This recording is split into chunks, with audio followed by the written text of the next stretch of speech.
Goeiemôre, Dok Matt wat praat. Ja, dis nou eers middel Augustus, nog lank nie Desember rustyd nie.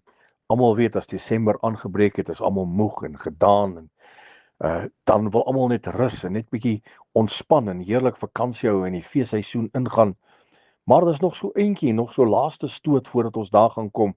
Lente wat nou gaan aanbreek en dan die laaste skof tot en met die einde van die jaar. Maar nou luister ek graag na mense se gesprekke.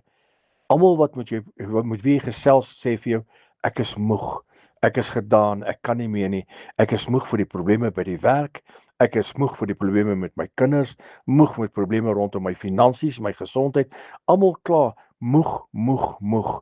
Maar daar's so 'n mooi skrifgie wat sê, hy wat op die Here wag, kry nuwe krag.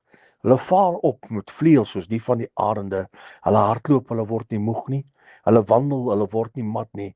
So, my liewe vriend, vertrou op die Here.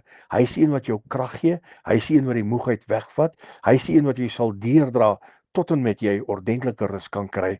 Jesus is die een wat die moegheid wegvat. Herlewingsgroete.